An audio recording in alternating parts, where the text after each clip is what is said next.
Hi, everybody. Thanks for joining on our first Madridistas call. It's a cold Thursday night here in Atlanta. And I'm so excited to be doing this, to be recording our first call. We'll be exchanging some thoughts around the season, some feelings.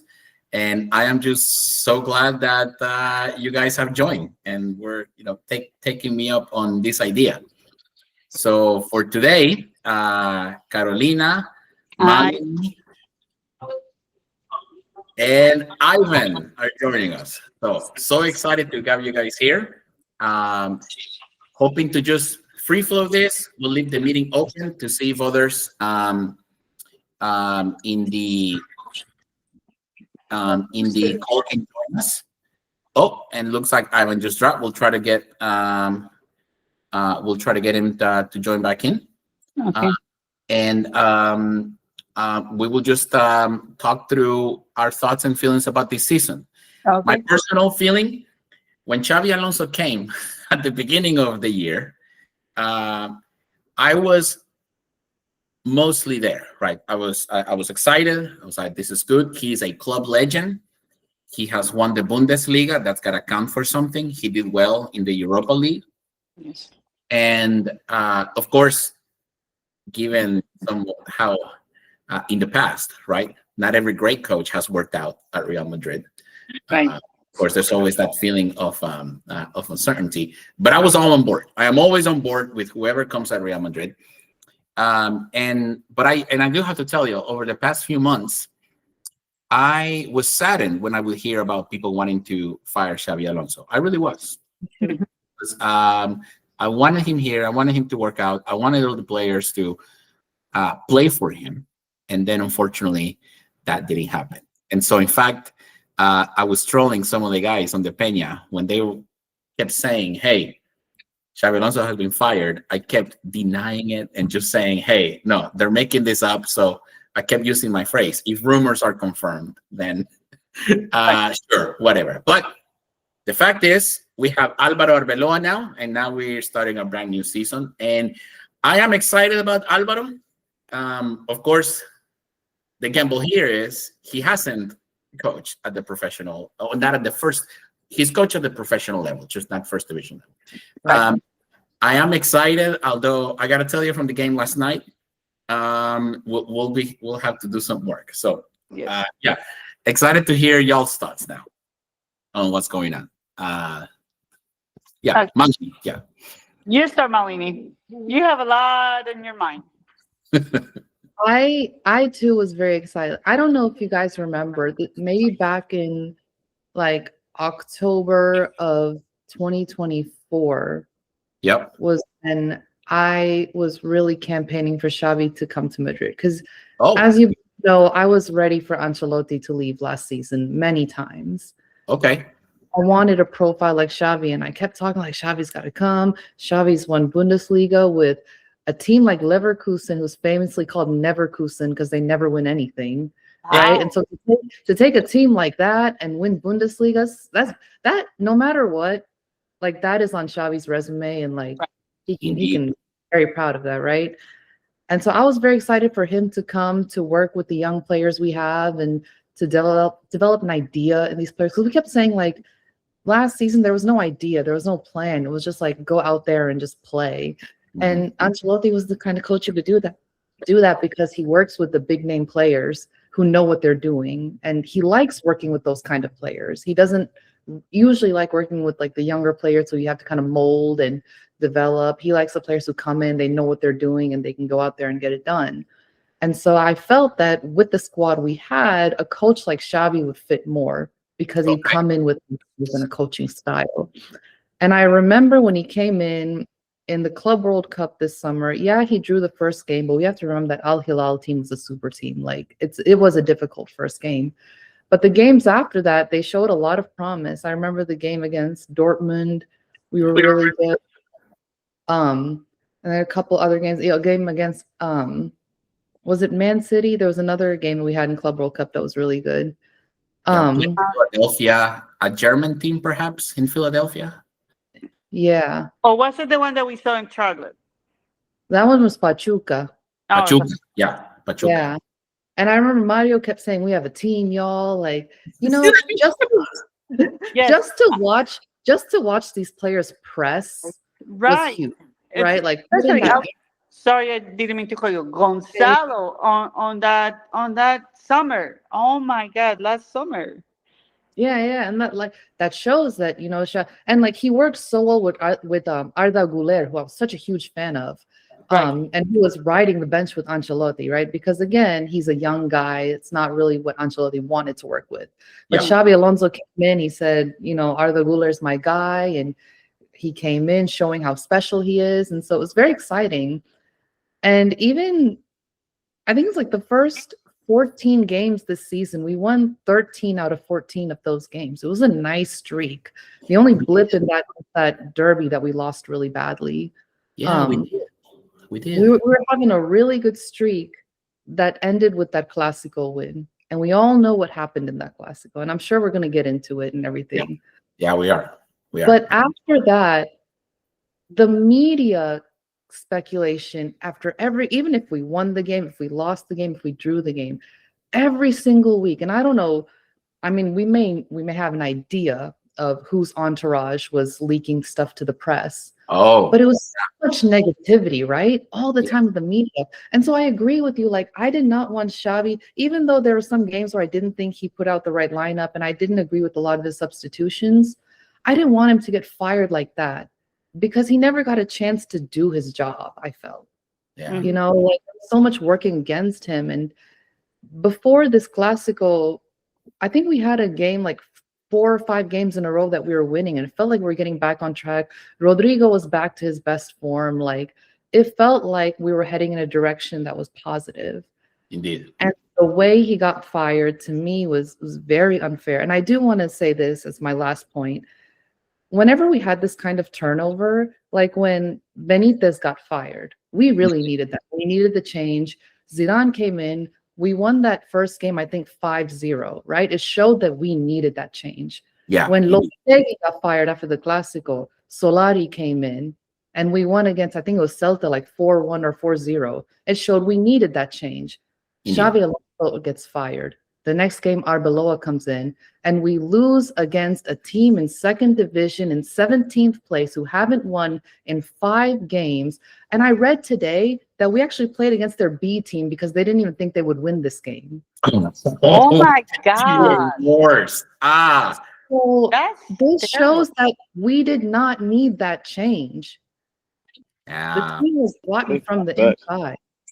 Welcome back. Welcome back. And that's all I have to say. Ivan, as a parenthesis, thank you, Malini. And as a parenthesis, you learned that's one of my favorite phrases. My older roommate called me out on it. But yes, Ivan, Google dropped you a few minutes ago. But I'm so glad that you can rejoin. So yes, Malini, I agree. I like it that you brought up 2 points that I want to touch on. And Carolina, I want to get your thoughts too. The negativity.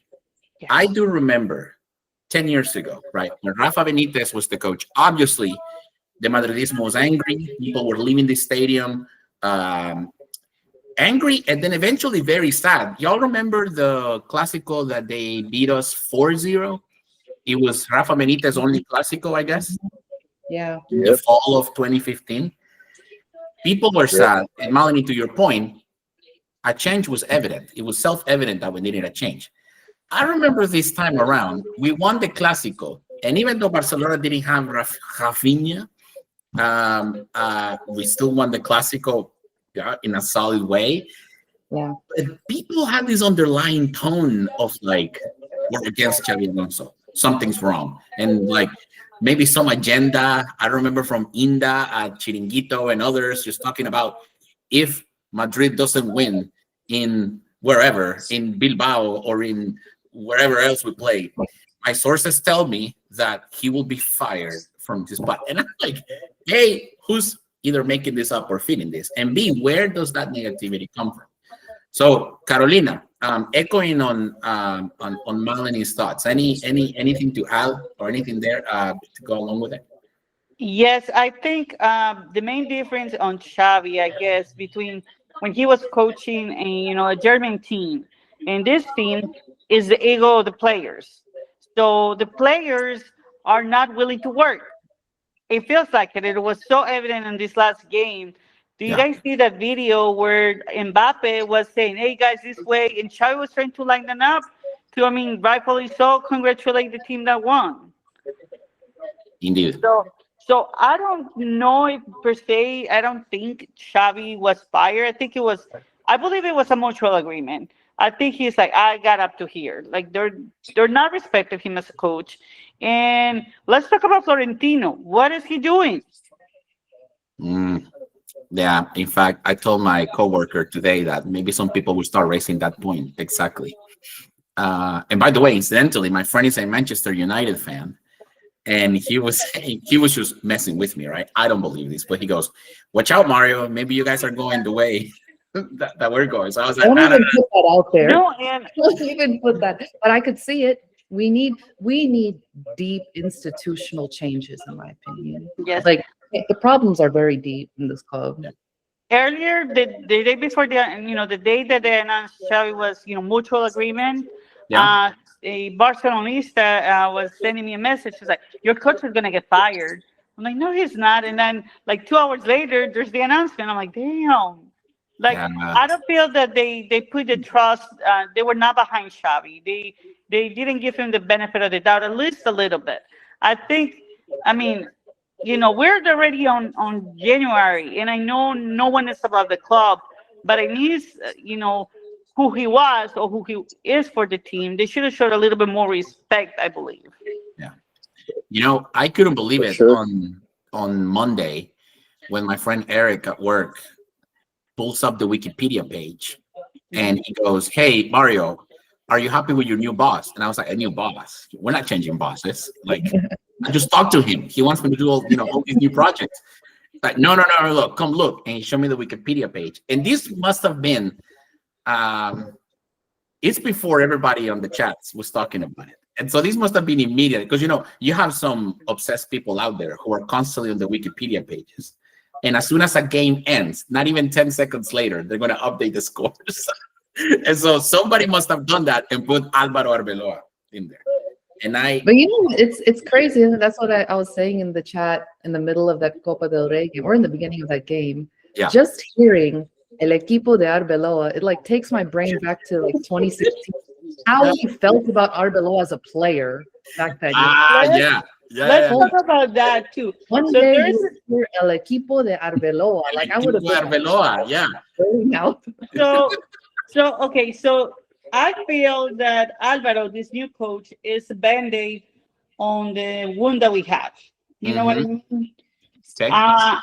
Every player and every coach that is in the team, I want them to succeed. So I'm always gonna give them the benefit of the doubt, even though if I don't like them, except if it's Neymar. Do not bring Neymar to the team because I will shed tears. But that's besides the point. But like, you know what I mean? And I did read some little bit about him. I don't do that much research, but I mean, he was a good player, and he was on the 2010, team of Spain that that he was, and he's sort of what a good coach, what he's done. So, I mean, hopefully, they can do something. But with the ego, if Xavi couldn't do it, I feel like with Ancelotti, he was fed up, and honestly, his last season, he was working towards being a coach for Brazil more than being a coach for us. So I think he was already checked out the last year's season of his season because of that. Checked out, you mean? Yeah.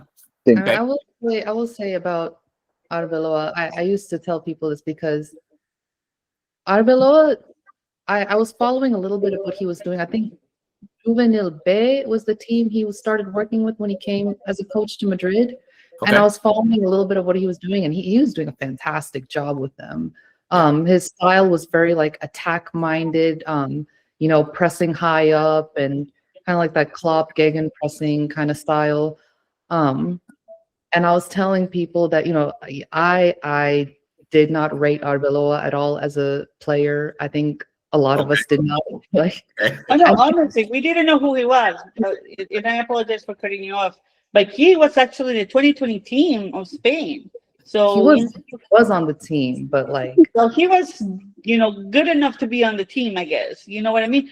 a team mean, that he was- that won the World Cup. he He was in Liverpool before. time. I Exactly. think during that time he Liverpool. was. That's right. That's right. Yeah, he Liverpool. was in Liverpool. So I think during that time he was decent. And then like as the years went on, he was like bad. I mean, it Um, happens, age and injuries. Yeah, well, I was telling people that I feel like he spent more time observing the game than playing the game, and that's how he got. Okay. I mean, that would He work was in an his observer, advantage, to be a good coach. And so I felt like he had potential to in the future be a really good coach. Okay. And unfortunately, he's had to accelerate that progression because of the situation. I kind of Right. feel like he was forced into this. I mean, Yes, like plus. no one is like they're not gonna like twist your arm to be a Real Madrid coach, right? Like you would jump at the opportunity, but I Yeah. don't think it was his time yet. And I feel bad because this is not the right group of players for him because he also has an idea of how to play. I read somewhere they said they mentioned like the gegenpressing, like Arbeloa wants to bring gegenpressing to Madrid, and I was like, could you imagine Arbeloa sitting down Vinicius and Mbappe saying, "I want you to go up there and press high up on the pitch and like run after." Like coaches in the past have tried, and they've all been bullied by these guys, and so Indeed. I don't I see mean, him they're succeed. not. I feel already- they're not coachable. Conversation Could it be? who's Could it be for a him. generational thing? Maybe we went from millennials to Gen Zs, and and they're behaving like that. Maybe so. Nah. You never know. Not No- because of the no Gen Z hate to the players. Gen They Zs, never I mean, changed. Yeah, no hate against anybody. I Right, Other right. Gen Z players and other teams don't behave like that. we're having. And- They're and not Ivan- boomers, but their generation. What's the generation before a millennial? Not Ivan makes a good point though. The Gen Z play. He said the Gen Z players and other teams don't behave like that. Yeah. This is mainly our squad.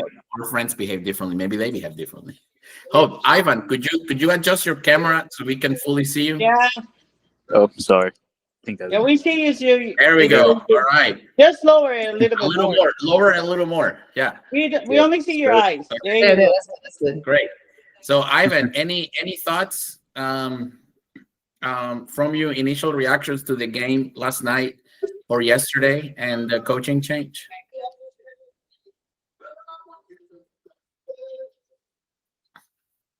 Can you hear us, Ivan? I think he's zooming out again. Let's see. What did you say? I think you can hear us. Yeah, I can hear I you think he has guys to now. hold the phone up to Yeah, we can hear you. We can hear you. Okay. What were you asking? Yeah. Your initial reactions to the game yesterday and the coaching change? Oh, well, what hasn't been said already? Just laziness overall. And I think like the main Mhm. issue too, when we were talking about like Alonso, for sure I would have given him the rest or the whole season at least. But one other thing, like when people were comparing him to like Flick, when you look at the record, I'm like they had the same record, but I'm like you also have to look at it in game. Because when I was looking at all our games this season, there was not one convincing performance that I saw, except maybe the first half of El Clasico, and then Bilbao, and then the 5-0 the other day against Betis. But everything else overall, it was like uninspiring. And I'm like, I get it, it takes time. But you think about like Flick, like Barcelona, like that first game you played them in preseason, last preseason, I'm like, I could always see a huge difference how they were playing compared to when the 3-2 when Bellingham scored. Like I could see they were better defensively compact and they were pressing better. And I look at us, I'm like, every game is like we had zero ideas what we were doing. It's just like we showed up on the field. Can I touch on a point that he's saying, like performance wise on the team? Like, okay, so you have no shade in I'm not pretending to blame any specific player, and I'm not gonna point any fingers, but it's becoming really apparent with Beanie that he gets so frustrated he gets into his head too much, listening to the people outside, and he tries to, like he's half of the game or more than half of the game fighting with the crowd instead of concentrating on the match. And then you get Mbappe trying to do his job, and then you got Vini frustrated, so it makes Mbappe's his job difficult. And then you got the midfield, all these young players, they don't know where they're standing. I don't even know if sometimes I feel they even know where the stadium they are. Yeah, y'all, the midfield. I brought this up to my friend yesterday. I think since Tony Cruz left, so it's sad enough when Luca left, right? Luca left, and we lost. Could you say the heart of the team for the past 10 years? We lost a leader. We lost a reference in the midfield. We lost one of our best players historically. In fact, Ballon d'Or winner, right? 2018. World Cup second place. Yeah. World Cup finalist with Croatia. And 6 Champions League trophies. But we have to take something into consideration. Every year they are older, they get older, and when you cannot play when you're 80, you know what I mean? So players have to retire.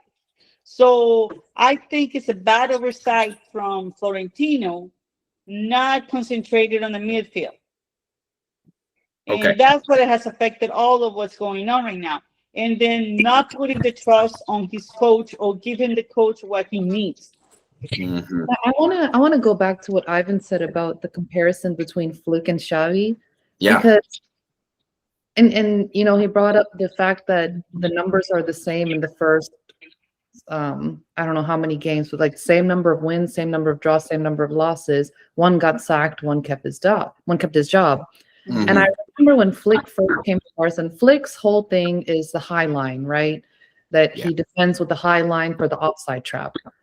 And it was a formula that certain teams could easily figure out if they have the pace just to do the ball over their head and beat them with the pace, right? He got a lot of criticism for being so stubborn to that way of playing. Because if a certain team has certain qualities, like that Sevilla game, for example, that they lost 4 or something, right? Yeah. But the players still subscribe to it, right? You never heard players say, we're not doing this right. This isn't right. We shouldn't be playing like this. And forming their entourage, going to the press saying the players hate the coach and they don't want to play for him, blah, blah, blah, right? I don't know. Obviously, I don't follow Barcelona news that closely, but I don't think I've ever heard of drama like that between Flick and his players. They're all the players, and even when you talk about players like Yamal and Rafinha who have these big egos and all that, even them, they said, this is my coach and this is what he's saying and this is what I'm follow. Right? Flick was able to do his job. Indeed. Despite outside criticism that he was too stubborn to his philosophy. And I feel like Xavi was not given that grace. And again, I'm not saying that Xavi's completely blameless here. I think we all have issues with his in-game management, his substitutions and all of that. Of course. But he was never able to do his job peacefully. Right. And I think Xavi never got comfortable. Was never able to get comfortable enough to develop a style, if you guys think about it. Every day or every time we were getting, we didn't know what we were going to get. There was a different line of pace, almost. Exactly. He was I don't know if it was because he was not comfortable enough in his job or whatever, but it was what are you doing? With Ancelotti, and then we blame him. It's hard to compare. It's not fair. But with Ancelotti, we always knew what we were going to get. Yeah. Dude, it was okay, I'm doing this time. There was no pattern. Yeah. And what you're saying is when a new coach comes, especially since around Real Madrid, you don't have to guess who the stars are. You don't have to guess what the general approach is going to be. Within 5, 6, maybe 7 matches, right? Particularly since we had the summer tournament, within 7 matches, the new coach should have something that's consistent and say, this is going to be our default approach for like the first 60 minutes of every match. We will try to do this with some tweaks and some match specific changes, rotations, and so on. But the general framework of how the team's going to approach games needs to be settled. And so perhaps, Ivan, what you're getting at, if I hear you correctly, is that didn't happen even after the Clásico or after once we even before. I'm like, okay, at the start of we had the Club World Cup last season, I'm like, okay, yeah. You see he was trying to play a three in the back, and then it worked. But then I'll say what, the PSG game where we lost 4-0, it was just a mess up front. And that's actually, I think, when he just like went against his game plan. Because we went from three in the back and then we went back to four. I'm like, okay. But then I looked up front, I'm like, okay, he's starting Gonzalo and then Mbappe and Vinicius. And then I looked in the game. Gonzalo's on the right wing. He's supposed to be the one in the middle. Vinicius, Mbappe and Vinicius are both on the left. I was just like, what is going on? I agree with that. You guys already know about the lack of pressing, which just made things so much worse. Everybody's all over the place. Like I looked at the highlights of that game, it was just a mess. I agree. I agree that like there was a lack of consistency with who plays where. Like I thought in the very beginning of the season, Mastantuono was pretty impressive when he was playing centrally, and then all of a sudden he makes him into a winger, and like we get nothing. It's been several games of watching Mastantuono play on the right, and I haven't seen us get like one benefit out of that. But the few games in the beginning of season where he was more central and he was very threatening was the most exciting. And so I do agree with that. Like you see a player play well in a certain position and suddenly he changes somewhere else for what reason, I don't know. Yeah. Because that might you lose momentum like that. Yeah. It's even because that gets everybody else unadjusted, so to say. Could it be you guys, that's what fed up the players? The lack of consistency?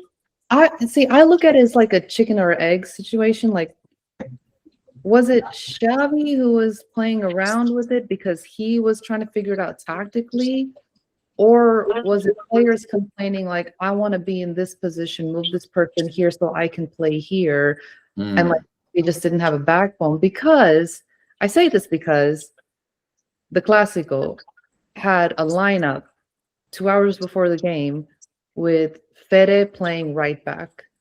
And suddenly it changed to Fede being in midfield. And we have all seen these games, and we all know that Fede Valverde, especially as of late, offers nothing as a midfielder, but is fantastic as a right back, right? And then after the Clásico, news comes out that Arbeloa is not going to play Fede as a right back because he said, I don't want to be a right back. He told him point blank, I don't want to be a right back. And these are all reports and speculations, right, that we're going off of. But it kind of makes you wonder, did Xavi have that lineup with Fede as his right back? And Fede said, I'm not going to play this game as a right back. Put me as a midfielder. And 30 minutes before the game, Xavi's like, okay, he's refusing to play. I have to change the lineup. Because there are all reports coming. I'm not even sure, really, because of that. I mean, I don't feel like Fede has a diva mentality like that, but we don't know. There's been a lot coming out about Fede lately. Really? I will say the fans, there are two enemies for the fans right now, and those are Fede and Vinny. Yes. And there's a lot about those two lately. They might get a pretty nasty reception at the Bernabeu. And like, listen for the fans when Fede and Vinny get on the ball in the next game. It's going to be rough for them. Okay. But, I mean, like with Vinny, I think his head gets, he gets too much into his head. And instead of concentrating on playing, he is arguing with the crowd. And that, and I understand, like, the awful things they say to him. They even, in the last game, they still throwing bananas at him. Like, why? It's 2026. Like, come on, people. Like, be better than that. So I understand his frustration, but, you get paid so much money So your job is not to, you need to, you know, not let it affect you. You were hired to do a job, You and know, then that's people at Chiringuito were saying that. It's like, hey, like if I was paid 8 million euro per year, would these be concerns of mine? exactly, And, maybe, exactly. you And know, who cares? And maybe honestly, not. who cares about other people's opinion? They're not the ones. Well, technically we are because we're the one who spend the merchandise. We go to the games and all of that. So we spend the money. They're giving him the money and still complaining over him. Doesn't matter. Like just ignore it. Like I give you a great example. Okay, so when I went to see my Clásico in Las Vegas this summer, like at the stadium in Las Vegas, and Piqué was still at the Barcelona Oh, player. yeah, he was still playing. That was his last. Clásico, I believe. I don't know. He quit in the middle of the season, but that was Right, his right. last So I season. give you a perfect example. The DJ all of a sudden decided to put Shakira's song. It wasn't her last song. It was a song from 1998. It had nothing Yeah, to he put do. Shakira song in the stadium. That's right. And That's everyone right. was booing Shakira, Shakira. He Yeah. was unbothered. And I'm sure Beanie is unbothered too until it gets to a point. Yeah. Yeah. And everyone is different, and like and and it's probably different that they tell you Shakira, well, yeah, he was in a relationship with her. They tell you something that that you don't have control of. No one That's has control who's gonna, if you're born a male or female, the skin color, that's not out of your control. So if it's out of your control, it should be out of your mind. Like yeah. Yeah. I mean, I do. I mean, like to that point, La Liga has been beyond woeful in dealing with that. I mean, to touch on that very briefly, there should be empty stadiums if that happens. Like they should close the doors and be strict about it if that happens. And I do feel for Vinny because I feel like he hasn't gotten the support he deserves in that issue. And I do feel very sympathetic for him in that. As far as his performances this season, what has he scored? Like 6 goals this season? In fact, I don't remember, but someone said that before that game on Sunday, which was an awesome goal. But that was like the Vinicius everybody remembers. Like if you frame yourself right before COVID, he's this 19-year-old kid, 20-year-old kid doing his thing. That's what's on your mind. But before that game, he hadn't scored in. I think it was like 16 games. Yeah. But again, it's because he is too much. I think it was it I'm might have sorry. been the Oviedo game that he scored. Oviedo. Oviedo. But it's because By the way, again, when did we we're play talking- Oviedo, y'all? When did we we're play? talking about the That same was like point. early on in the It's season. because Early in the he is October. he's concentrating and arguing with the people in the crowd that in playing. But That's see, why he's not performing. Yeah. I don't, me personally, I attribute it more to that Ballon d'Or loss was the beginning of. Oh, that's a good Do point. you remember? Wait, that makes that's a sense. legitimate How legitimate fantastic grievance. he was at the Yeah, beginning. that's a legitimate. Yeah.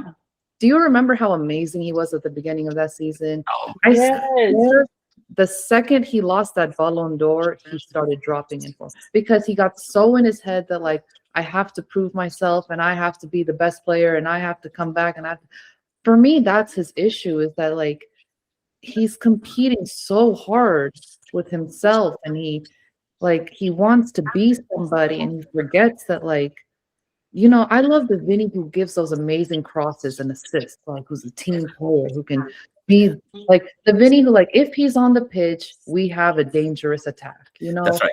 The best kind of Vinny. That's the Vinny we need. When we see him pressing, when we see him like going after the ball and doing these wonderful 1v1s, like. But then he just gets in his head, and there was that game at the Bernabeu where the fans whistled him. And he got so upset about it, kicked off, and like started lashing out at Gonzalo, saying they're whistling me, he's not passing me the ball, and like, yelling at the coach and everything. And like you see that number 7 on his back, and you think back to when Cristiano was booed. Like Cristiano Ronaldo was booed at the Bernabeu. Yeah. Everything he's done for us. And you never saw him, like, maybe a couple times he'd get upset about it, but you never saw him like lash out like that and just go 16 games without scoring and not show up like the best version of himself. And so, like, you carry this legacy. You've done so much for us, but you can't rest on that. Like, when you play at the Bernabeu, they demand the best every single season. And thank you so much for those 2 Champions League titles, but we're not just going to rest on that, And so I feel like he feels that he's disrespected because of what he's done for this club. And I think he forgets that every single player who has given so much for this club has been booed at this stadium.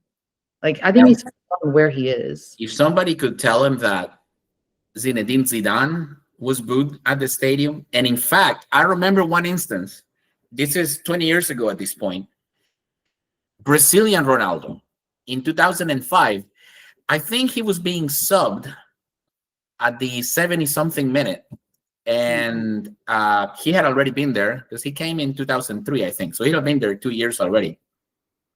And someone in the stands close to where the players sit had a bottle water, and it's one of those that you can press and squeeze, and so someone did that at him, right? And so I think he gets pissed off and like he cusses them out, or he gets into a yell match and everything. And so like it's the same thing. If you have literally a Brazilian World Cup winner who beat so many records, be booed. If you have Zinedine Zidane booed, and then if you have an entire team booed, yeah, maybe there's something to be said about this. Like, hey, if the greatest in history are booed, maybe maybe it's not just me. And then the second thing with Vinny though is, from his perspective, is he probably going, to your point, Melanie, like, wait a minute, I scored in 2 Champions League finals for this club.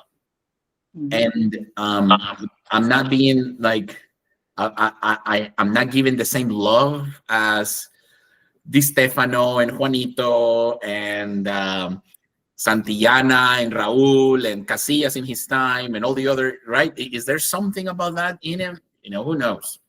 Who knows? And I think that, like, we don't even need to look that far back. I think he's looking to his right and saying, this guy next to me has done nothing for you guys yet. He's moved for you guys yet. And he's getting not as much hate as I'm getting, right? Yeah. And I wonder if that's a thing too. And even like you're talking about Mbappe? Yeah. And even that game where he was lashing out at Gonzalo saying he's not passing the ball to me, but people are whistling me, like he's even getting mad at kids who are not getting as much criticism as him. And I feel like he's looking at it the wrong way. Like, people are mad because they know what he's capable of. Not like, it's not about anybody else. It's not about unfair treatment or this or that. It's because we know what you can do. We know how special you can be, Yeah. We know who you are and what you bring. What you've given us already, right? Mm-hmm.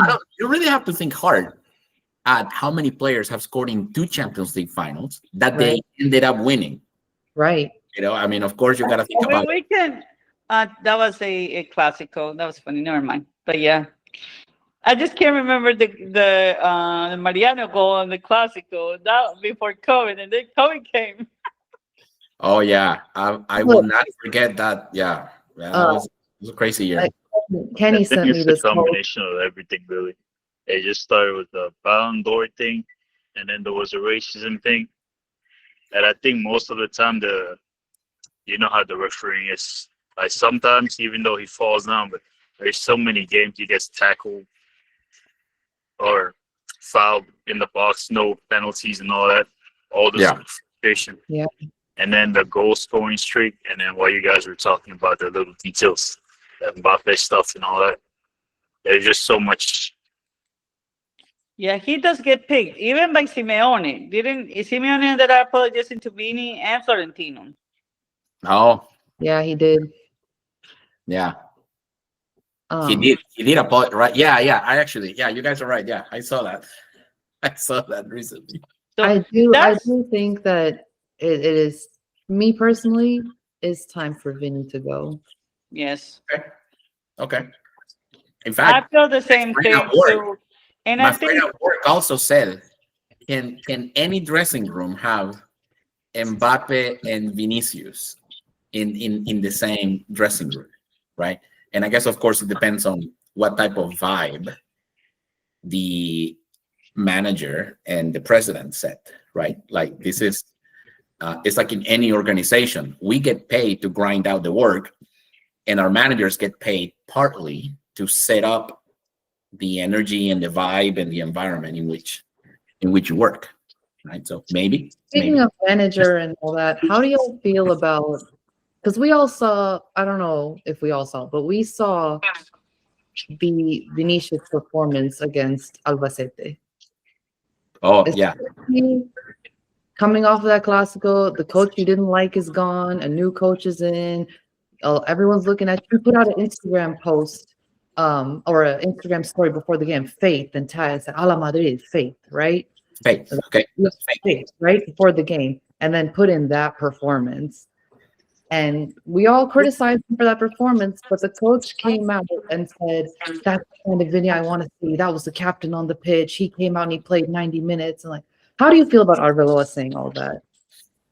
Oh, I think he might be trying to set up a tone and try to show some unconditional support for him, at least for now, because Arbeloa, part of he's got a large, you would say, a very significant learning curve and a very significant challenge in learning how to empathize and connect emotionally with these players. And by the way, he has zero time to accomplish that in. He doesn't have the Club World Cup. He doesn't have a summer session with them where they can all, I don't know, hang out in the hotel lobby and or meet each other's families and so on. There's no time. In fact, we have a Champions League game next or 2 weeks from now, yes, it's coming up. right? So what Arbeloa might be trying to do is to show him, hey, I'm gonna give you empathy and I'm here for you. But like anything else right now, we're in waiting mode. Things will reveal themselves as we go. See what he was like. Can I be honest with y'all? I feel like Arbeloa is, from what I've seen, because there were reports saying he told the players, like, I take the blame for this. This was my fault. Went to the press and said, this was my fault. This is not on the players. They did their best. We saw that performance. Yeah. Right?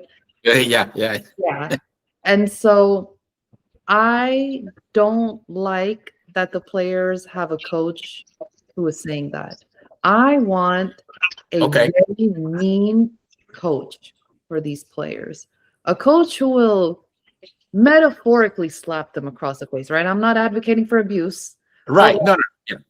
Metaphorically slap them across the faces and force them to put in the work. Okay. Because I feel like they had a best friend in Ancelotti, not a coach, but a best friend. And they got so used to that, and they have Xavi come in. It's almost like a stepdad coming in and be like, "You're not our real dad," and like being that's how I feel the vibes were, you know? Right. And like he came in, tried to come with like an idea or something, and didn't like the whatever faction of players it was within the team didn't want to work with that, said we don't do stuff like, I mean, there was that Tony Kroos quote where he said, you know, Hansi Flick, like Hansi Flick's very German, and like players late to a meeting, then he gets benched, right? And he's like, in Real Madrid, we would laugh at that because we didn't know if the coach was late to the meeting or the players are late to the meeting. Like, no, it was relaxed. It was very relaxed, right? And so I want a coach like a German style coach who like comes in and says, if you don't do what I tell you, you're benched. Like, it's so simple, and you can't argue with me. Hansi Flick sat Kunde earlier in the year because he was like 20 minutes late to the bus ride somewhere. Sitting out a Champions League game. And you know, I remember an anecdote that one of my friends who's a Man United fan told me. he goes that there was some type of event where like the club, the Man United club, had agreed in some exhibition tournament, perhaps, that the players were going to go and sign autographs and meet fans who had traveled and so on. And there was some type of mix-up or like some type of issue where like after some time of doing that, the players were like, okay, we're done. We don't want to do this anymore. We just want to get back to the hotel. And Alex Ferguson get over there and he gets pissed. And he goes, hey, these people have paid of whatever little money they have, whatever savings they can get together. They travel all the way over here. They're paying for hotel rooms and they're spending all this money just come seeing y'all. Y'all will get your asses out there and you will stay with the fans. And so like, there's some stories like that Alex Ferguson had that type of personality in them.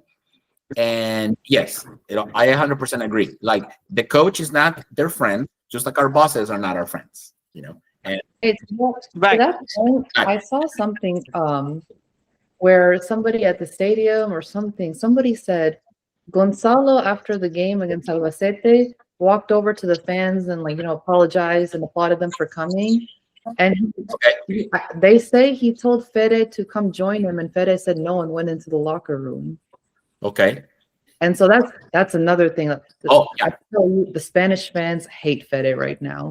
I see what you mean. You mean that to the Madrid fans who drove Yeah, down yeah. to Albacete in so Albacete. I think it's Okay, so I think it's Albacete. keep talking about the coaches. So what thing I always get fed up is always just like I feel like our teams only can be coached by either Zizou or Ancelotti. Like we don't have any other coach in the world. Like these are the only coaches. I don't. It's like no. I'm rooting for Klopp. I will love Klopp, or even if we want to bring an old coach back, if we need someone to be, hands, hard hands, and Mourinho. Hey, love that. like I And have been get them waiting straight one 15 season, years. then bring Klopp. I honestly, at this point, I subscribe to it. I just want somebody mean for these players. Some people they've also done polls in the Madridismo saying it's like, hey, yeah, when Mourinho left, you probably had a solid 25, 30%. These things are impossible to compute, but somewhere around that of people who were Mourinhistas, right? It doesn't matter if the team is in a crisis; they will look for that, right? And if y'all remember, this is what we did in 2010. Y'all remember the 2009-2010 season with Pellegrini? Mm-hmm. It was this type of thing where the team, we were like in a very way kicked out of all the tournaments.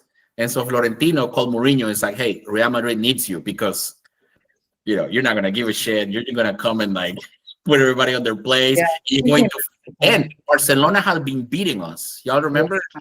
And so. And they had the triplet, their first triplete too. Yeah. They okay, did. and what about when you and Emelina were talking about yesterday about the president, like not giving the coach what he needs. It should be good time for him maybe leave. Maybe he's out of ideas. Like maybe it's a dictatorship, like in the club. Like Florentino, for me, Florentino needs to go. Yeah. Because this isn't the first time. Like when Ancelotti lost Toni Kroos, and he said, "I need a midfielder," and Florentino. I feel like every single season we've heard reports saying Florentino's happy with the squad, especially in these winter. He never spends money in the winter transfer window. Yeah, we said that before. Yeah, he always needs something. Something goes wrong. We get all these injuries. We need some kind of reinforcement, like in the defense or midfield or whatever. Yeah. He never spends money in the winter, even though the coach asks. I feel like, how can a coach work for this president if he's not getting him the players he wants? Like, we need a midfielder and we need a defender. And I guarantee you, what we're going to hear is Nico Paz and Jacobo Ramon. Yeah.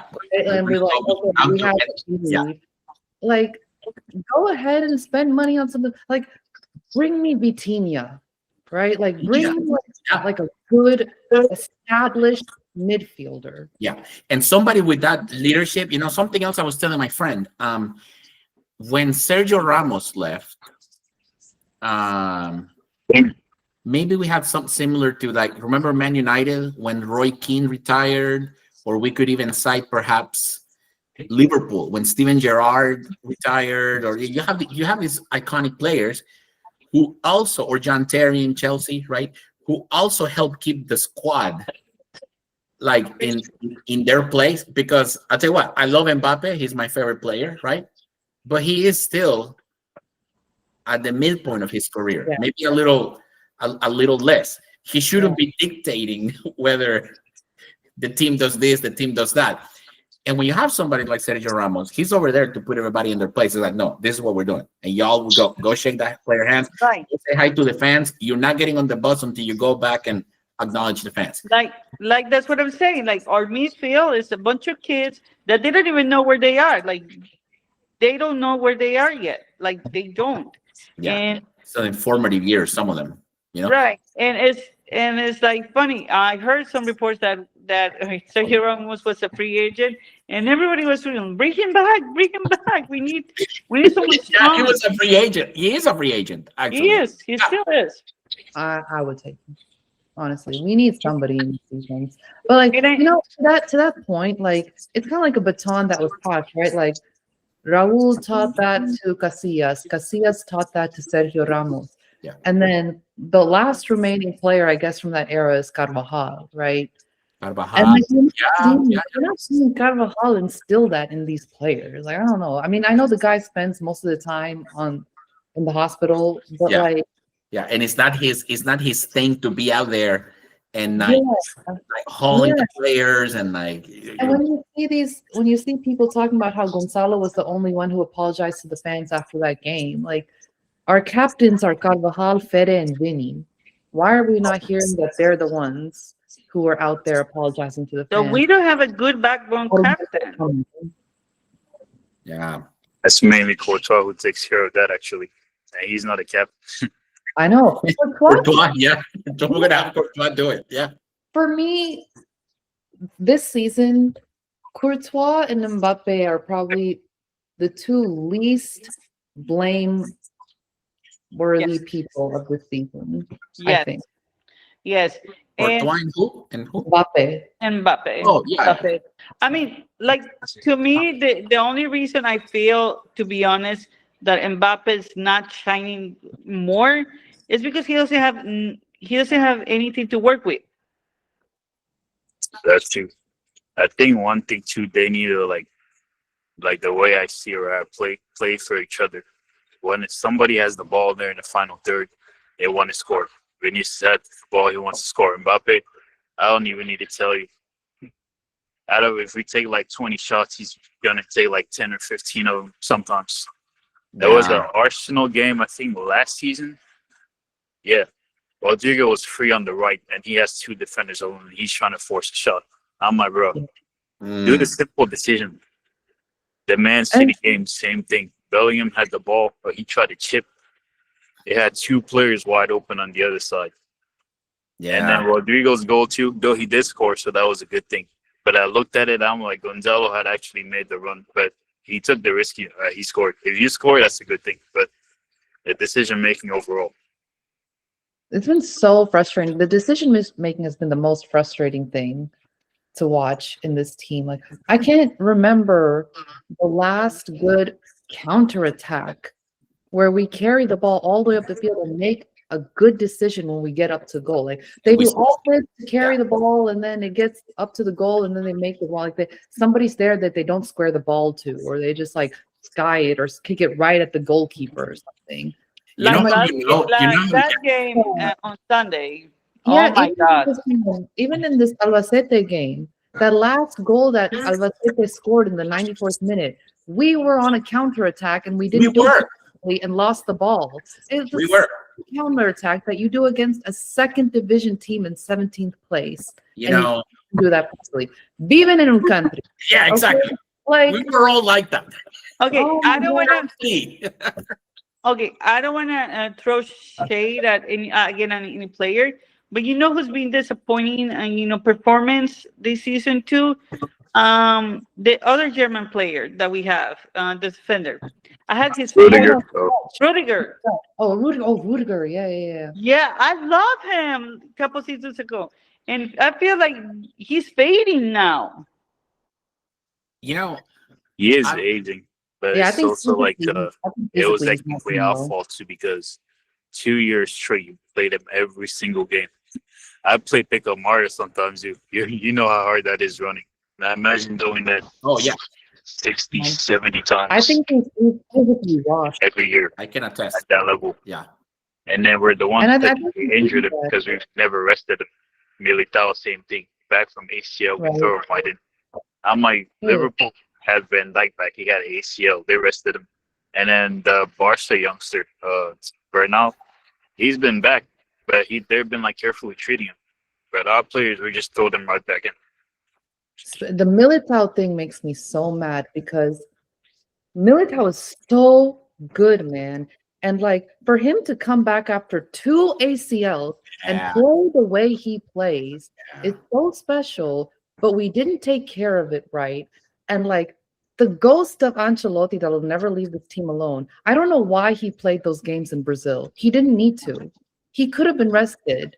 Yeah. He And now, unnecessarily played and now him. when they've already gone to work, Yeah, they've it's already done deal. qualified. They've Yeah. already qualified, and you play him and you injure him again, and now we can't use him. And like we are missing him so bad in that defense. Dean Hoyson, awful. He started out in this preseason being our best player, and is now like, Yeah. if I on the lineup, I'm like, we're screwed. Yeah. You're already like, it's like, Yeah. I don't know yeah. why.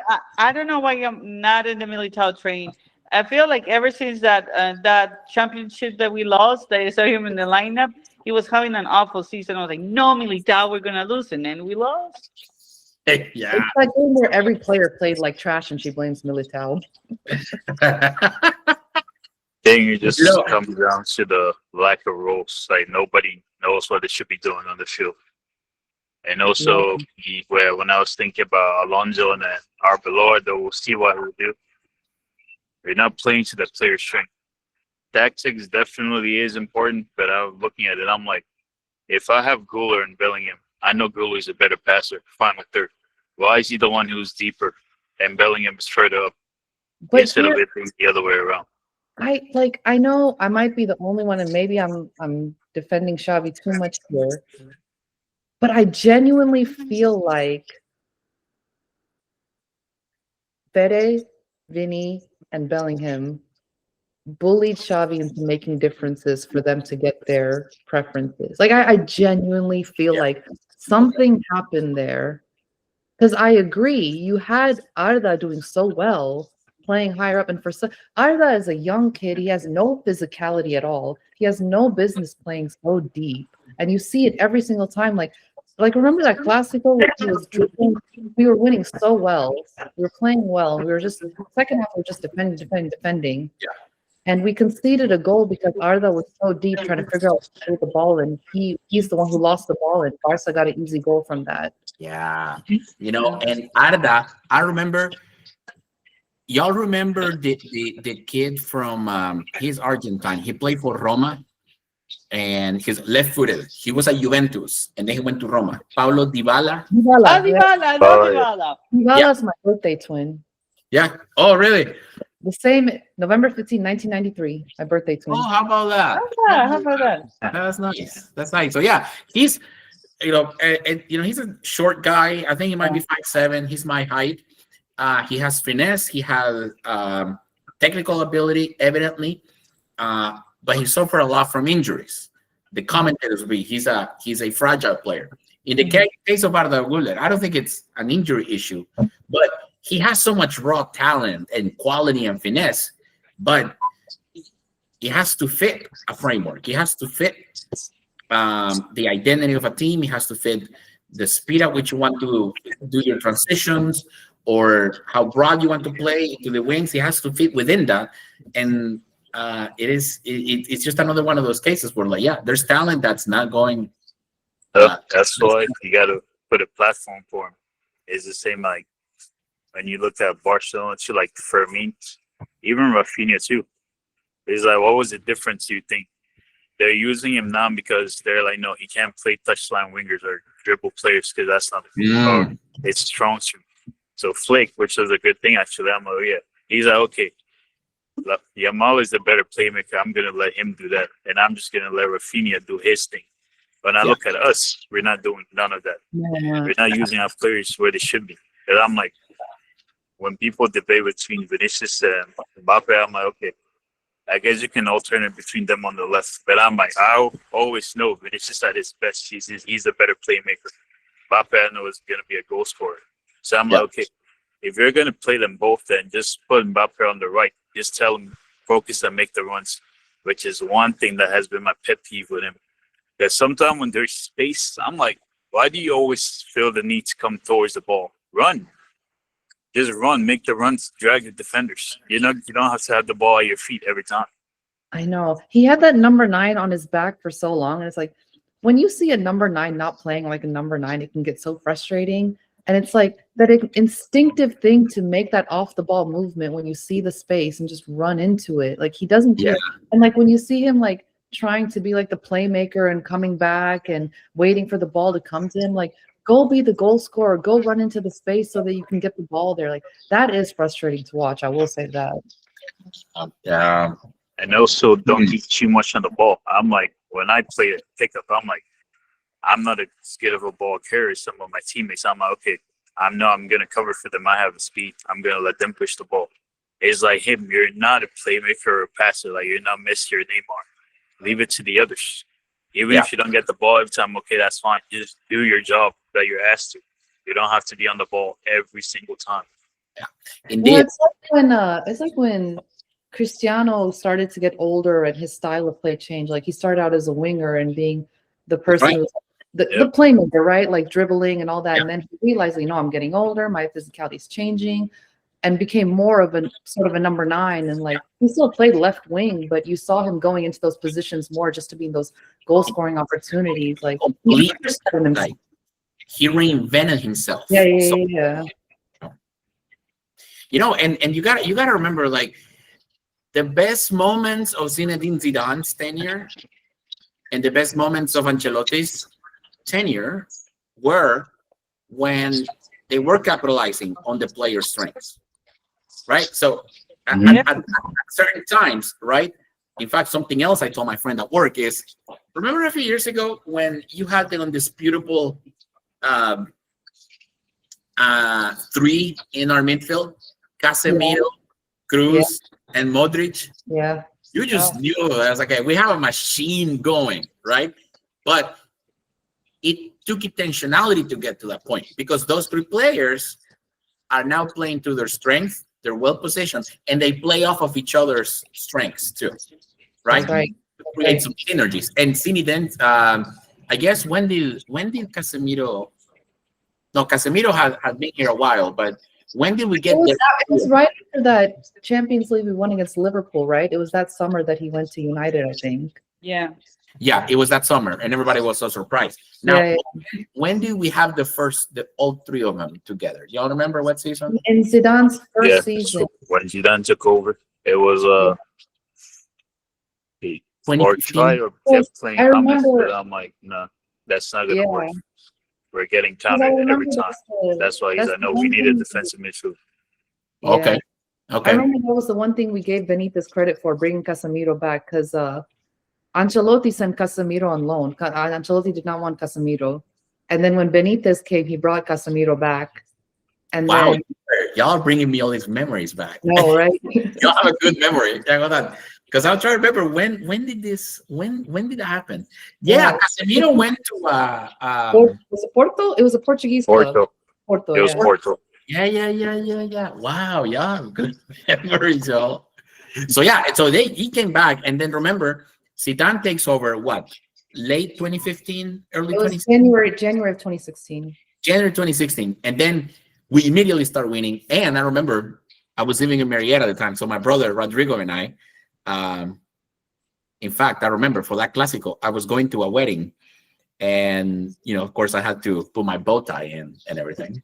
But I was late to the wedding because I was distracted watching the Clásico that we won, and I couldn't believe that we were winning, having lost in our own stadium 0-4 with Benitez, and we already had them 3 at that point, and it just worked.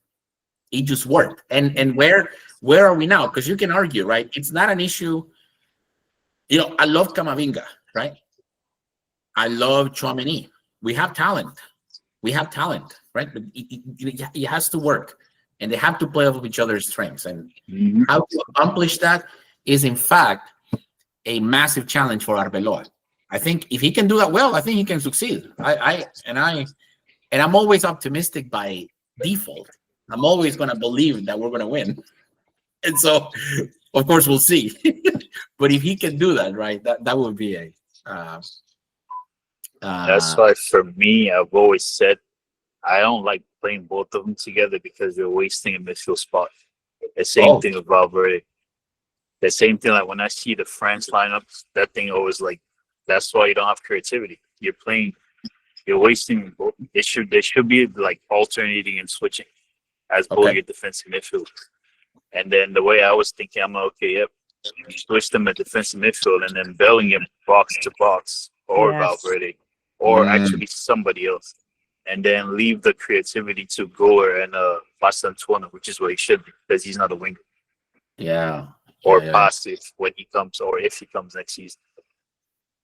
Wow. It's like just tell your players, play to your strengths and give them a temper instead of just, it's like, what are we doing in training? Yeah. But you make a good point with the, they play to the players' strengths, like when you talk about the Casemiro, Kroos, Modric, and how and it took Zidane like a month and a half. I think we lost the derby, and after that derby was when Zidane finally started playing Casemiro. Yep, I remember that. Yeah, again, great memories. I looked at the lineup. I was like, why are you playing against those guys? First of all, it's set piece, and you're leaving the midfield open. But I remember we lost 1-0. Yeah. And then after that, that's when he switched to like Casemiro plays now. And then we all got to see that, Casemiro is not flashy. Like there's always a conversation. He's a Brazilian player who plays like a European, is what they always say. Oh yeah.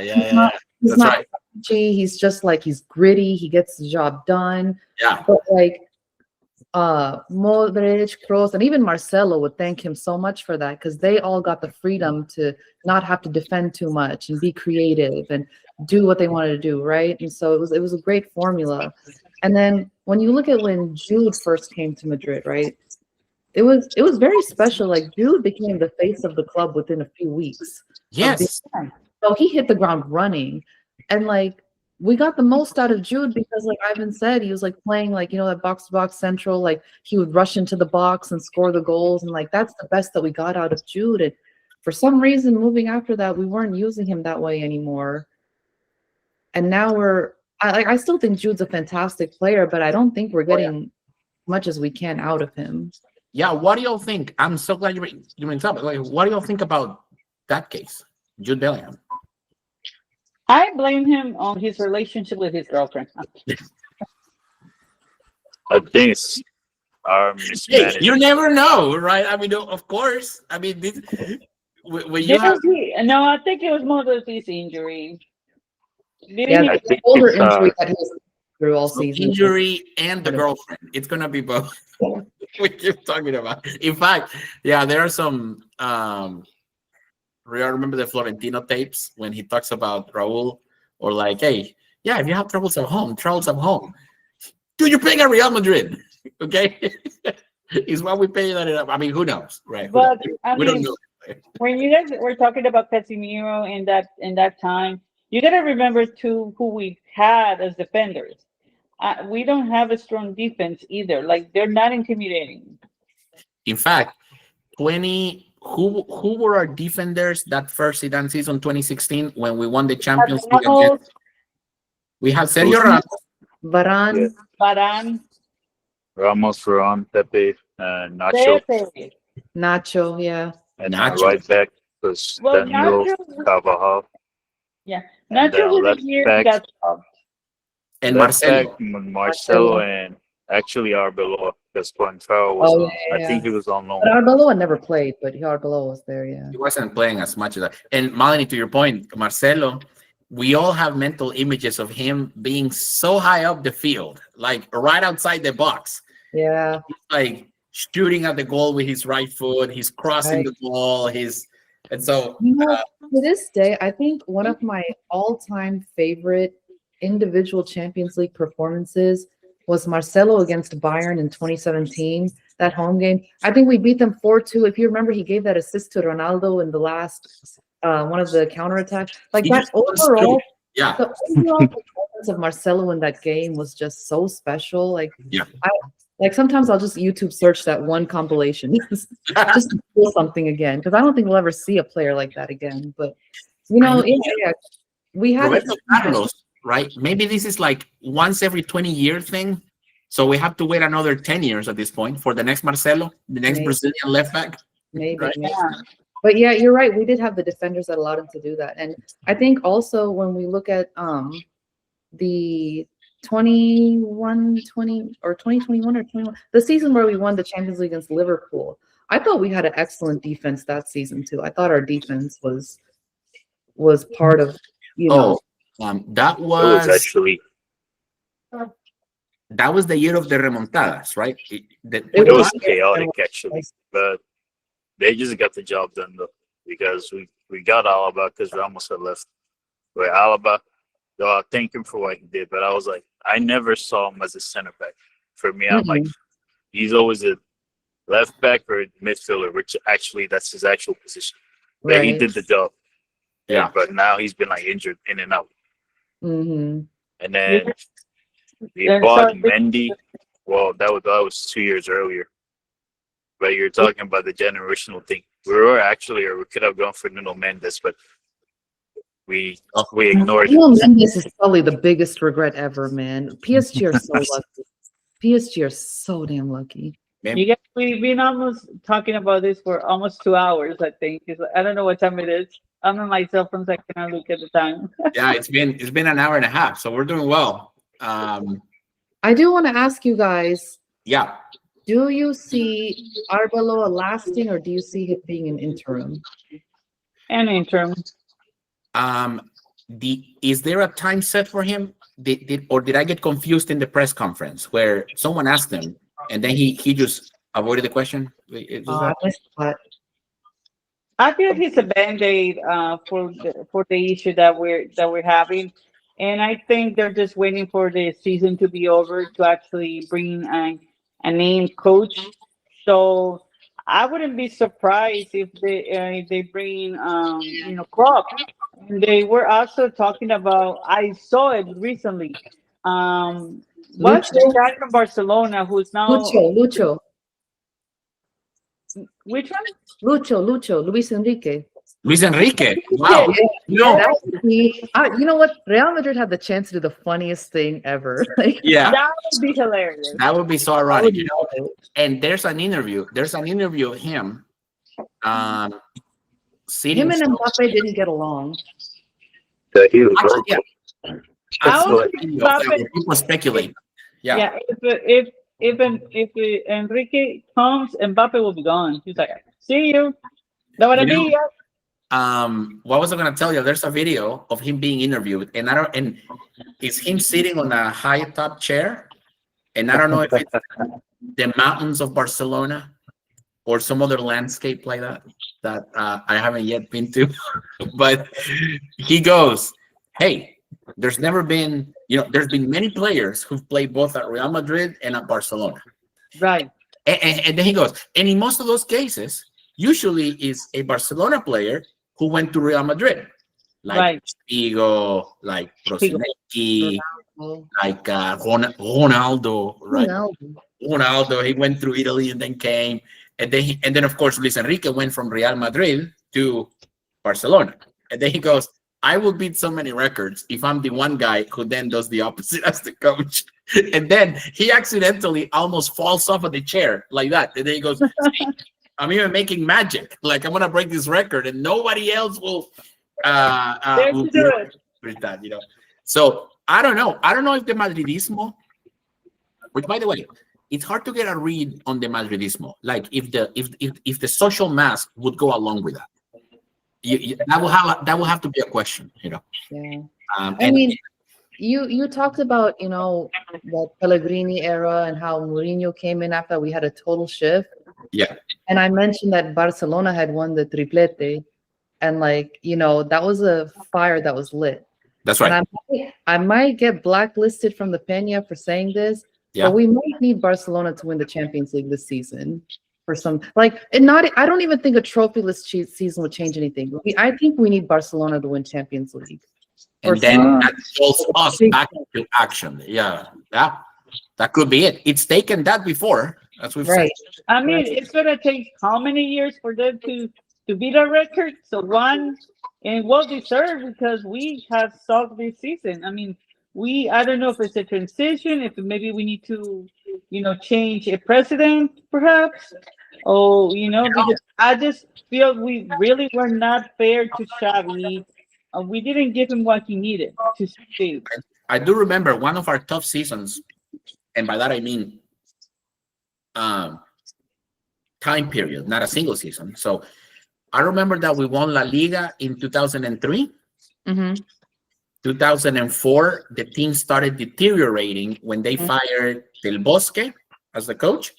They let go of Makelele, and then Fernando Hierro, they fired too. Florentino fired him, I think. It was a very dark time. And I remember 2004, 2005, Barcelona would come and kick our asses in our own stadium. And in fact, the year I went to Madrid for the first time in 2005, y'all remember that Clásico that we won 4-2?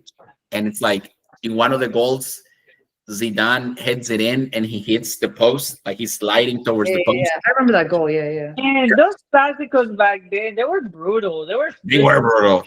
There was blood, and it was a whole thing. The game was so different back then. And so I remember the Madridismo was getting frustrated because we bring the coach from Brazil. His name was I forget, but he came. He couldn't do it, and then we had maybe even Camacho and a couple of other Spanish coaches, and just the whole thing devolves. Florentino leaves. Mm-hmm. Barcelona has Ronaldinho, and they like, you know, they destroy everybody and they win the Champions League, and then we redid ourselves. And Fabio Capello came back. Yeah. We won the Liga, and then of course.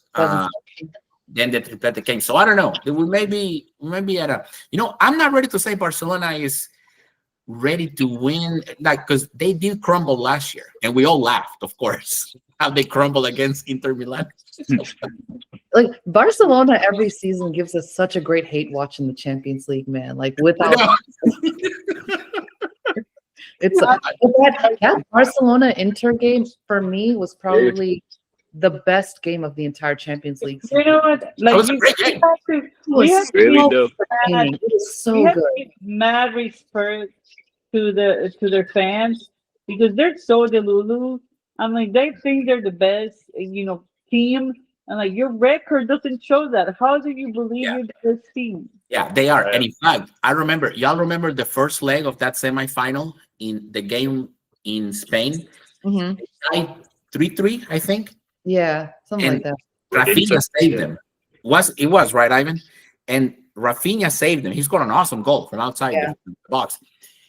And that night, in all the shows, they're like, oh, you know, we already have this. Like, we're going to go to Italy and, like, just run all over them. And I was, dude, what are you talking about? It's like you had it in your own stadium.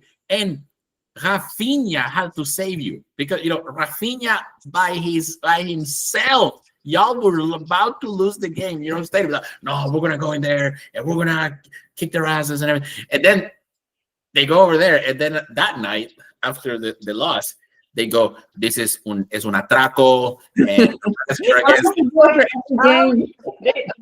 never their fault. It's always the coach. It's always Real Madrid. It's always, you know, the referees, but it's never them. Hey, what's that guy's name on Chiringuito? Is it Alfredo Duro? And every Brutal, season that Barca, do you remember the big scandal Barca comeback against PSG where the referee's name was Aitekin? And Yeah. and Barcelona did that 6-1 comeback against PSG, and it Yep. was such a scandal. Like Luis Suarez pretended like his throat and his family died and got a penalty. Like, I know. it was such a scandal, right? And Yeah. so everybody always talk about like Aitekin, like that referee is so corrupt, right? And then every season after that, I think right after that they lost to Juve, and he brings this Alfredo Duro comes into Chiringuito. He brings this big banner, and he Yeah. sings igual que la Itequín al PSG. La Juve manda al Barça, la Juve manda al Barça, la Juve manda al Barça al carrer. Yeah, you know the melody too. Banner, right? And then the next season he put a tape over Juve and it says Roma, and he sings the same song, La Roma manda al Barça. Next season, I think it was like Manchester United or something that kicked them. El Manchester United. Yeah. And So now, every single season, he brings that banner out and changes the name on the banner. now you're giving me something. Now I want to go pull that. I really. Oh my God, it's so interesting. I think there's a whole video compilation of every single season how he likes. Yeah, great. Great. I have got to see that. But I mean, yeah, I think Barcelona has a complex at this point because of how they get kicked out of Champions League. Yeah, of course. And you know, They're definitely winning La Liga. I don't see us taking it away from them. we I are think how many it'll points take a lot for us. at this stage? It'll It's take too just much. also like a reminder that they're not like so perfect that they can't be beat. It's just like every game that we played against them since last season, I'm always like, why do you guys keep doing this stuff against them that you shouldn't be doing? I know. Why do you let them have the ball when you know you're gonna get hurt? Real. It's like it's so simple. Like I was talking before with Flick's high line. When we have Vinicius and Mbappe, it should be so simple. Like it should be an easy formula for us. Like use the pace, beat the high line, score. And that's what we were doing in the first half of that Clásico. Like we were doing it perfectly. Everybody was perfect. Yeah. Like we scored so many goals, but like they're all disallowed and this isn't that what happening, right? In that first half. But like that's exactly what you're supposed to do against Barcelona. And I don't know why like that simple formula isn't followed in every like remember that Supercopa final that where Vini scored the hat trick against Barcelona by beating their high line every time? Oh, yeah. Oh, yeah. 2022, 2023, something like that. Yeah, I think Xavi 24. was the coach at that point. 24. Yeah. Yeah. And like it's the easy thing to do again. Like all these teams have it figured out. They do it. That brings me to a good point about how sucky we've been getting to be. Remember that hat trick that Mbappe did and we still lost? So Mbappe did all these jobs and couldn't In the last enjoy Super Cup. it. Yeah. Oh, game that was disaster. that was Mbappe the, scored a damn free kick, man. We got a free kick from Mbappe and we lost that game. this was That was the thing the I springtime, told right? about Mario the other day before the game, just gifting easy goals. I'm like, if I get scored and I rather score like, okay, this is a good free kick or like long range. That I'm like easy giveaways. I'm like, bro, I know. why? Yeah. I know. Watching us kick the ball right at the keeper is like the most painful thing, man. I don't- You know, I gotta tell you, That's what on Sunday, I think it's Saturday. no, Again. like No, last Sunday.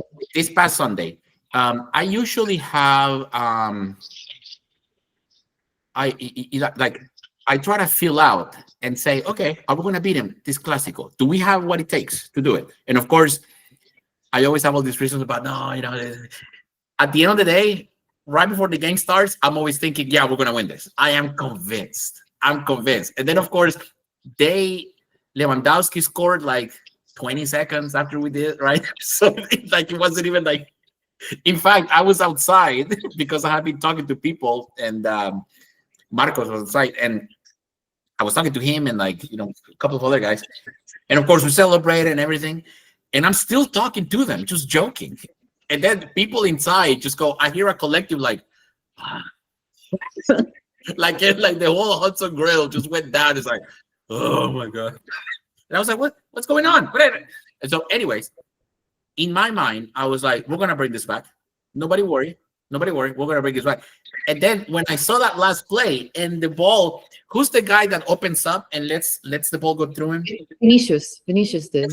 Yeah, it wasn't it. When I saw that in that microsecond, I'm like, this is it. We're about to tie the game. We're gonna tie the game. And then we're just like, That I know. Carreras using the ball right at the keeper. Like you guys, I'm not even saying this. Like, I know we all joke, like, oh, my grandma could have scored that. You guys, I genuinely think I could have scored that. like, I'm hand over my heart. I honestly think I could have scored that. you're thinking, for that goal, you don't need to be like a professional player or have technique. It's just like, just get it in. Don't Smash it. literally pass it to the keeper. Like, pass it to him. Oh my gosh, it's like we're doing like a Make-A-Wish Foundation with this goalkeeper. The way we do Yeah, I know. I know. Yeah. so crazy. Yeah. And I'm telling you guys, like I'm being super honest. Like when I saw the ball and then Vinicius opens up, and I was like, oh yeah, this is it. Y'all just wait. And then in 2 seconds, literally I just stopped and I was like, it took me like 2 seconds to process. It's like, oh, I guess we're not gonna win. Like we're not gonna tie now. Really? There were We had another one. We still had another chance after. we really could have tied it and taken it to. Oh, you said it would go to extra time if it tied, right? For some reason, I keep thinking it goes straight to penalties in Supercopa. I don't remember. I don't remember. But we could have taken it to extra time. So many chances. Yeah. Y'all, And then the Asensio header at the end too. Yeah. In fact, we still had the other, but because after Carreras, we had 3 more minutes, and I was still convinced. And they got a red card, I think, because I know, yeah, 10-man Barcelona, man. Yeah, because he had a nasty foul, and I was like, yeah, straight red card. Yeah, And how do y'all? Because like I've seen a lot of people say that wasn't a red. It was like maybe a bad yellow at most. To me, like his foot was like right against his shin, like yeah, that. no, that's a red. I don't know who told you that. Yeah, that's a straight red. Like, Yeah, get out the game. In fact, he should be suspended 2 games yeah. for that. Like, it's hard to tell on the TV how dangerous that can be if you just like straight up go like that at somebody's shin. Yeah, so yeah, 2-game suspension. So, y'all went to the next big. I have Next Oh, yeah. big game. And Caro, before you go, let's take another photo. So let's smile again. Here, 1 second. Let me find the screenshot. Taking it in. So I'm gonna count down. Okay, 3, 2. All right. Bye. See you Hi, guys. Carol. There's no Carolina. meeting today. Yeah, we'll be wrapping up Chat soon. on the chat. And we'll plan the next one soon enough. But yeah, we'll be doing it. So thank you for joining, Carolina. Thank you. Bye. Have a great day. Take care, Coco. Did you say when's the next game? Yeah, or the next big game. Next big game? Or when's my next hate watch? I'm hate watching this team now, man. I'm so serious. Yeah, yeah, it's gonna take some serious correction for because the Madridismo is at this point, I think, discouraged. Like, it's one thing. I think people were angry back in November, early December. I think this is turning into like discouragement. So it's gonna take something special. Yeah, truly.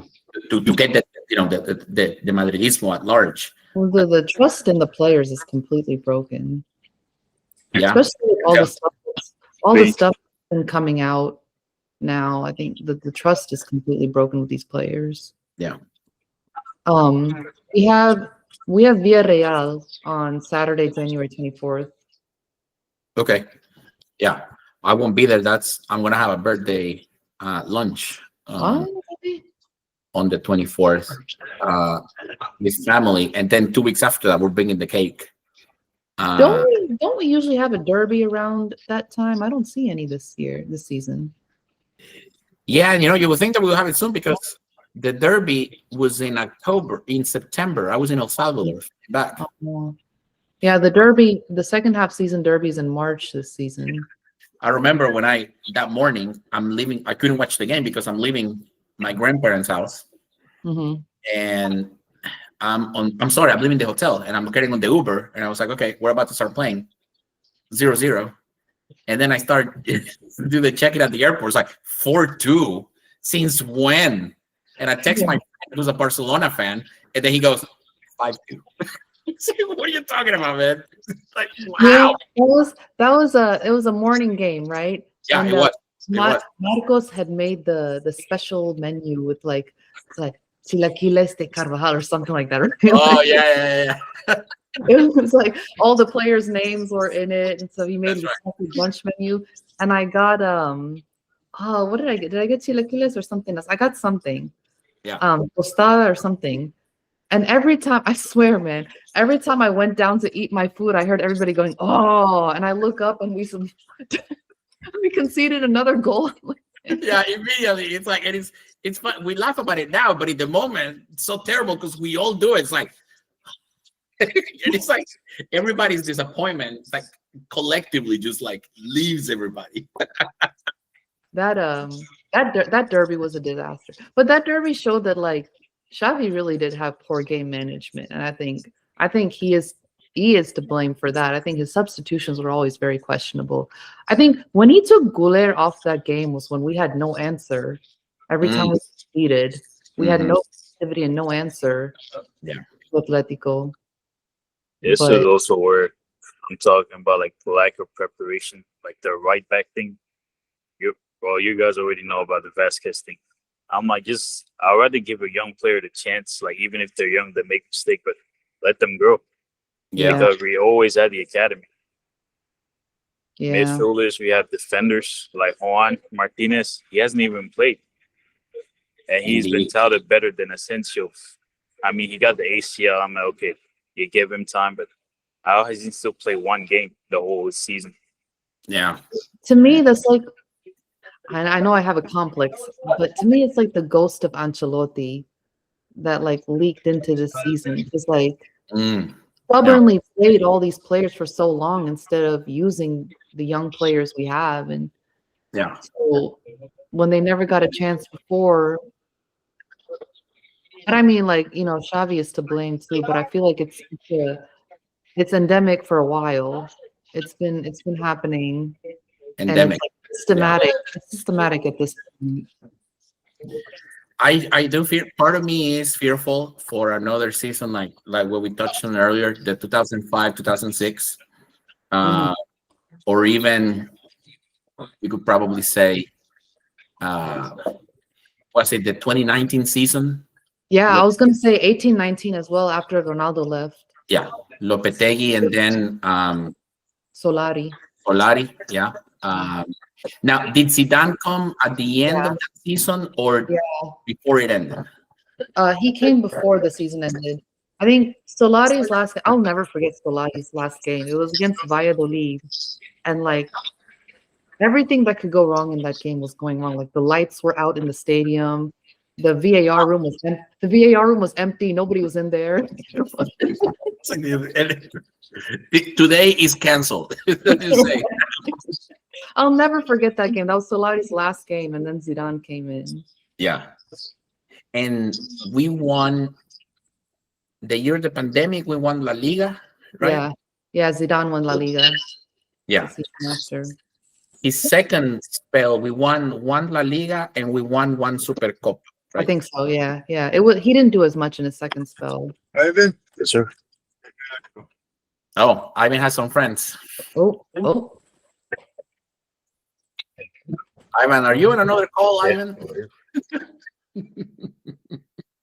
Ivan's broadcasting us over there. That's right. He's broadcasting us on the other end.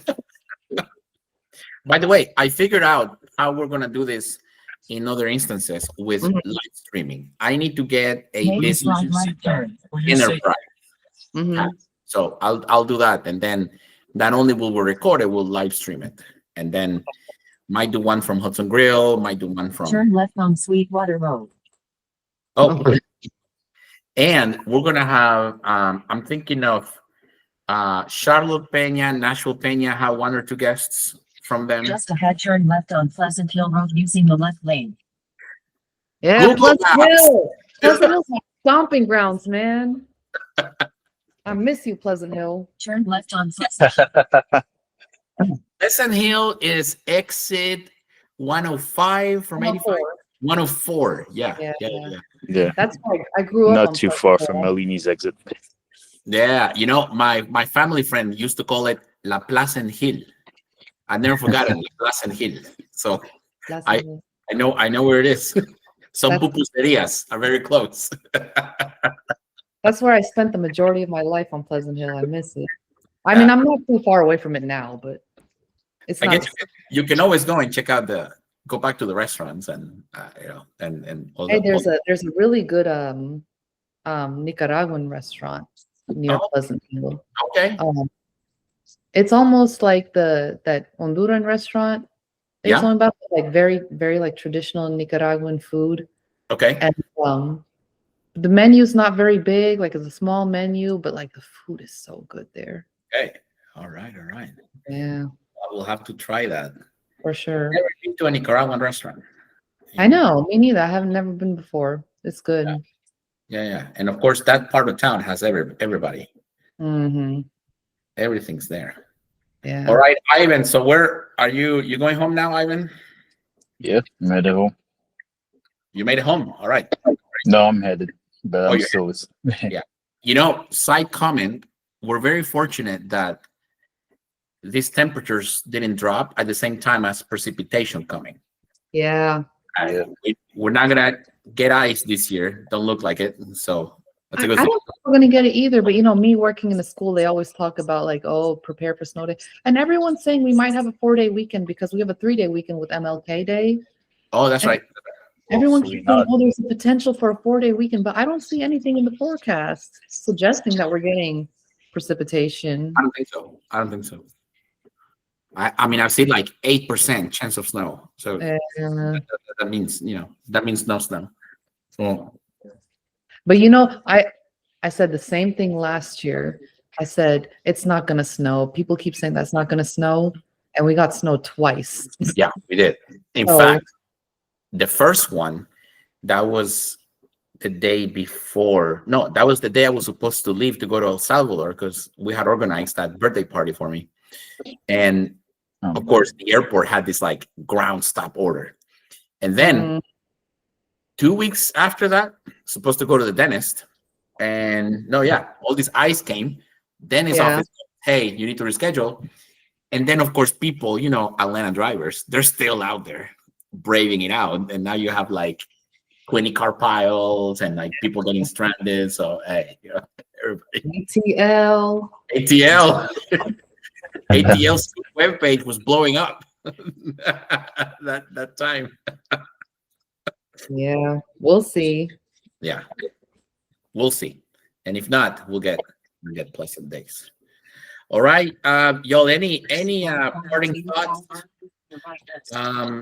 about the upcoming matches? Could we say a prayer for Arbeloa? Yeah, we can pray. We can certainly pray. Oh, honestly, that's all I have. Look, and I said this in the chat. I'm actually, like I am a Madridista. I'll always support Real Madrid to win. Okay. Yeah.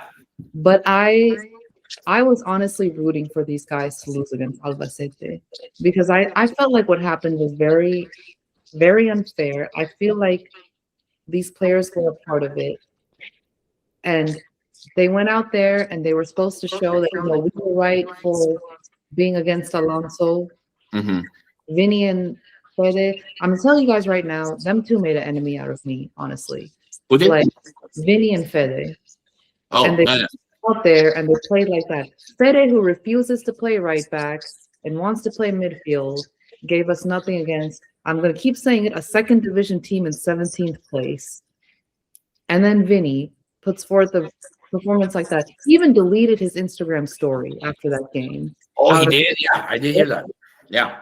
And like Vinny, who had nothing to say to Xavi before he left. Vinny, who didn't even apologize to Xavi after that outburst he had in the Clásico, right? Indeed. Like, so I I said it in the chat. I want these guys to experience this again and again and again and again until finally something changes and they realize that they are the problem.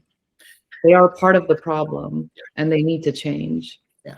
Like, I'm not saying that, so again, I'm not saying Xavi was blameless. We talked about all his faults. But we also said he wasn't allowed to do his job either. Indeed. And so thoughts and prayers for Arbeloa. I feel like these players are going to chew him up and spit him out, and I'm already sorry to him for it. Yeah. But let's see how the season goes. And in fact, it is that self-reflection that is called for in times like this, right? Whenever you have some unsettling times, everybody just needs to go, hey, I may not be responsible for the whole thing, but I am responsible for this part. Yeah. And everybody needs to do that. And Yeah. of course, that's a very, nobody can force that on them. You know, people can just encourage that. But at the end of the day, all of them individually have to say, what is my role at this current juncture when we're behind in La Liga? We are still in the top spots in the Champions League, but we have important games coming. And then we're out of the Copa del Rey, like at this current juncture, when, by the way, this is only in the context of we shouldn't be in the Copa del Rey. Because what Albacete just did, for them, this is understandably and very appropriately a massive achievement. Historic. I remember when I was a kid, when Albacete was in the Primera División, and I forgot when they went down to the second, because it's been so long. It's been so long since they had a first division game. And so for them to do this and to actually be closer to going down to whatever's under Segunda División. So I remember. I think it was like 04 or 05. Or Yeah, 03 or 04. Yeah, it's Because been 20 years. It used to be on like FIFA when I remember. I didn't remember that, but that does make sense. That was a team you could So choose. funny. Yeah, you could play against. That's right, Ivan. That is true. So it's been 20 years. So for them, it's not appropriate. But for us, we got kicked out of the Copa del Rey in not even like the semifinal, but like whatever this was. Yeah. So everybody needs some introspection, some depth of reflection at a personal level, and say, what's my role in this? And then we'll see if we can turn this around for the rest of the season. Yeah, Ivan, any parting thoughts? Alrighty, my thoughts. Are you home yet? Or you're still in I-85? Yep, still 85. Yeah. The 85 and like between the exits of Jimmy Carter and Pleasant Hill are the worst. It's hard to get that I traffic. do go to that place a lot on Antigua, Peru. Is it on Jimmy Carter or Indian Trail? Yeah. Yep, I do remember. If you're coming from my area, if you're coming from the south, sometimes I-85 can be so fluid on the left lanes, but those two lanes trying to exit, I mean, the line is like 3/4 of a mile. Mhm. Like, Mhm. Just wait until the World Cup. oh, yeah. We're going to have some traffic, y'all. My condo is available for anybody to crash. If you need to crash in town after a game, because we're going to have some traffic. The airport's going to be insane. So we'll need to plan accordingly. Yeah. Luckily, it's the summer, so I think we'll be fine. Right. Yeah, we'll be all right. Okay, y'all. Well, this has been great. A great inaugural session for our series. We'll plan one when we had a few games and things have settled, and we can come back and share our thoughts about how the ship is steering or not steering. You know, we could talk, and we'll have some guests from Nashville or Miami or Charlotte, or we'll see who wants to enlist. So That'd be cool. yeah. So thank you guys for joining. It's great to see you guys. Hope you're having a great weekend, that your weekend is great. Stay warm. Stay warm, everyone. Thanks, Mark. You as well. Yeah, and Ivan get home safe, and we'll be in touch. We have an early game on. We have an 8 a.m. game on Saturday. That's right. That's right. There's no official meet, and then we will. What is it? We'll have to follow along our phones, I guess, because it's so early. Yeah. We'll find. All right. So thank you all. We'll talk very soon. And Okay. always La Madrid. It doesn't matter what's happening. Okay. A la Madrid. Yeah. Bye. Bye. Bye.